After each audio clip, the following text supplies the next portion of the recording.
Hey everyone, I'm here tonight to talk all about religious OCD, the fears related to losing your values, the fear of death, the fear of eternal suffering in hell, the fear of lying, and everything else in between. This is something that we see all the time, no matter where you live.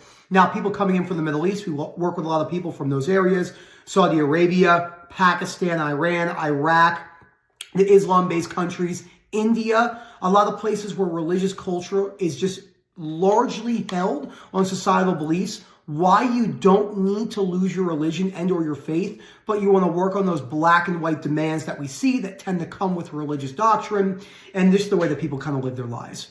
Before I go any further, please subscribe, hit that like button, comment down below. Again, it is super important to say that you do not have to lose your religion. There are a lot of people out there, unfortunately, that tell people that they have to lose their religion. They have to practice atheism or agnostic. It's just not true whatsoever. It's just the black and white demand and how hard you hold that belief that's really holding you back.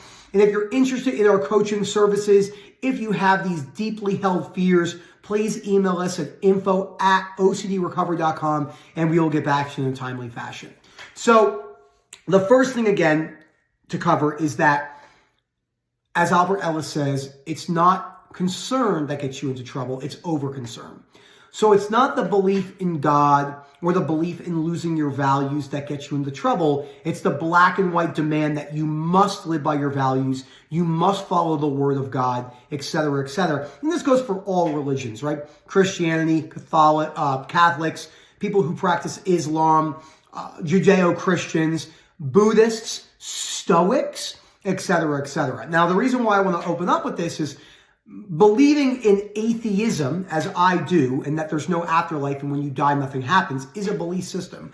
I don't know for sure that happens. I talk about this a lot when I'm working with people that have religious OCD. It also is good for them to hear other topics of conversation based around me believing in atheism. And I tell them all the time, the difference is, the reason why I've accepted that I could be wrong is because there's no way to prove whether I'm right or not. Now, on the fear of the eternal suffering, that's something that can only be worked with uncertainty and unconditional acceptance of yourself. So I'll give you an example. If God has destined that you will suffer in hell for eternity, as unfortunate and painful and disruptive to your eternal suffering as that would be, you actually have no control over that. That will happen regardless as if you don't want it to or not. And that's really difficult for people to wrap their heads around, because the way that a lot of people believe when it comes to God, it's very conditional, such as, if God isn't real, my life isn't worth living. If I can't live up to my values, such as a Christian, for an example, and prove God to be a good human, then my life isn't worth living. Now, I'm no theology expert by any means. I know nothing. I was born and raised Catholic, confirmation, communion, but again, I never was really a practicing Catholic. And again, I don't believe in God. I believe in atheistic principles. And again, I always tell people I could definitely be wrong. The other myths surrounding religion that a lot of people want to break down, I think there's applicability in this, is that you need an ever-shooting North Star to live your life. So a lot of people will say, well, if there's no God in your life, you have nothing to strive towards. And that's just not true by any means. Stoic principles, the values that I like to live by, personally assigned values that I give myself, can correlate a lot with modern day values that are very similar to, say, Christian values, Islam values, but those values can change at any time. And if I lose those values for whatever reason, I no longer hold myself in such high regard, because things are always changing. So that's the other piece of the puzzle that you really want to work at. Now, the fear of death plays into it a lot. This is something else you'll want to break down. You can go to our YouTube channel or go to our playlist while you're watching this afterwards and go to fear of death. I'm pretty sure we have a playlist on that, and just other videos around unconditional life acceptance. Now, it is important to realize and speak about this. Your fears surrounding religion, once you start to break them down, we don't want to expect other people around us in our religious community to accept our newly changed belief systems, because that's never going to happen. Now, this is probably the hardest topic to talk about next to POCD, because there's three things in life, as I like to say, that people are very emotionally charged over because of their conditional belief systems. And those are religion, money, and politics. Next are children, but they're all kind of intertwined into there. Monetary policy affects politics. religion and politics go hand in hand in many different cultures, but the conversation based around God is really difficult to have. Again, I've completely accepted that there may be a God, and I could be wrong, but I would put all my chips in the basket that there's probably no God and that there's no universal meaning to life. Although many people believe that being a good person is a good thing, I break this down. It usually comes down to a feeling perspective. To say, and I don't really believe in a whole lot of free will. I think that humans have some degree of control on their life, but it's much smaller. I'm more in the Sam Harris camp on that. And I'm always willing to have a good conversation on this. It's just difficult because when you have a conversation with someone about religion, they're usually not open to hearing your perspectives. They're usually just there to tell you why they're wrong. Even when they're listening to you speak, it's a common debate tactic. They're waiting to get the word in. I know, because I did this all the time when it came to fitness and other things.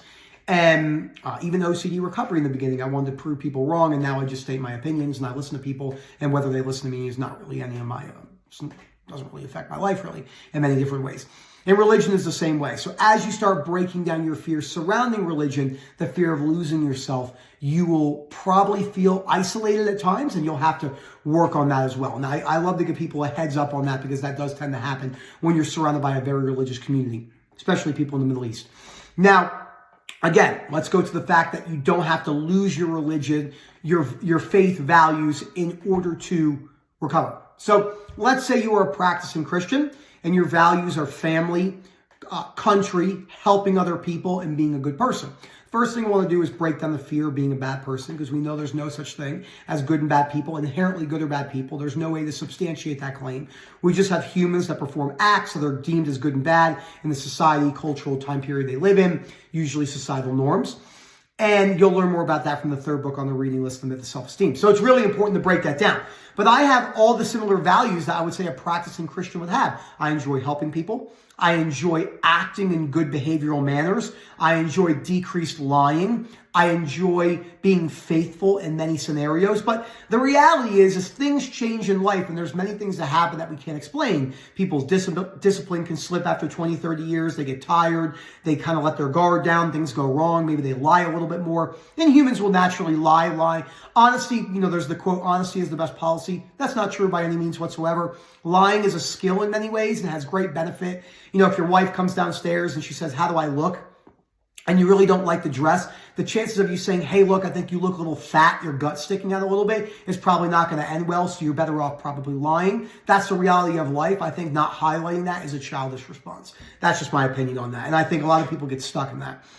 So honesty obviously is not the best policy, and I'm always willing to have a conversation about that as well. So the values that I live by are very similar to religious values. I talk about this a lot. Stoic principles are very similar to the values of the Christian practicing Islam, someone who's Judeo-Christian would practice, very similar to New Testament, Old Testament values, the Quran, all that stuff. Again, no expert in religion by any means.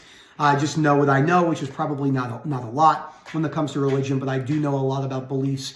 I would say I would know a fair bit about changing beliefs because everything I've been through and having to apply that to myself.